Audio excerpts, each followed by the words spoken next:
The first time I heard someone laugh at my accent, I was in a crowded grocery store in Chicago. The cashier smirked when I asked about oral toothpaste, Amish pronunciation and all. You mean oral care? He chuckled. My cheeks burned. That night, Bianca Collins texted, "You okay?" She'd seen it too. I lied and said yes, but that humiliation stuck. Oral toothpaste wasn't just toothpaste. It was my first public reminder that I didn't belong. And I hated how small I felt holding that tube. Back in school, a guest speaker once joked about horse and buggy folk being backwards.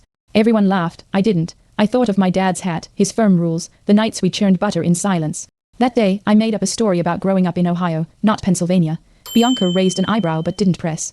Lying became easier than explaining. That shame followed me like a shadow. I buried my identity so deep, I couldn't even say Amish without flinching. That moment started the split inside me. Bianca invited me to a work mixer. Rooftop bar, everyone sleek and polished. I wore a second-hand blazer, nervous. A coworker asked where I was from. I froze. Rural PA. I mumbled. Like Amish, he joked. Laughter. Bianca looked away. I sipped club soda, my hand shaking. The shame surged again. I kept replaying Dad's voice in my head, warning me about outsiders. I left early, hiding my tears in the elevator. I tried to blend in, watched grooming tutorials, bought cologne, even practiced slang. At a client pitch, I fumbled explaining a marketing term. My voice cracked, the client smirked. Bianca jumped in smoothly. Afterwards she said, "Don't force what's not you." Her words stung. I felt like a fraud in both worlds. I stared at myself in the mirror, wondering if I'd ever be enough, for them, for her, for me. 2 nights later, Bianca found my old journal on the coffee table. Pages of Amish idioms, family sketches, notes about toothpaste. "You wrote all this?" she asked, stunned. I panicked. "It's stupid." She shook her head. "It's beautiful." Her praise didn't erase years of shame, but it cracked the wall. For the first time, I saw someone admire the very parts I'd tried to erase. My chest tightened with fear, then maybe pride.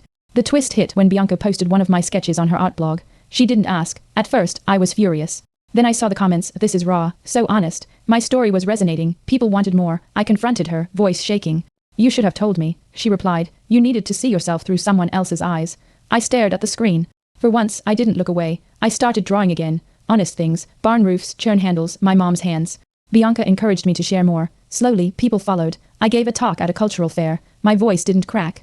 I even laughed. Shame had shaped me, yes, but now it wasn't steering. It was background music to a louder, brighter song I finally sang. One night, Bianca slipped me a tube of Oral toothpaste with a note. "For the man who found his voice." I smiled. I didn't hide it this time. We stood by the window, city lights glowing. My past hadn't vanished, but it wasn't a burden anymore. It was proof, and in her eyes, I saw something permanent: home.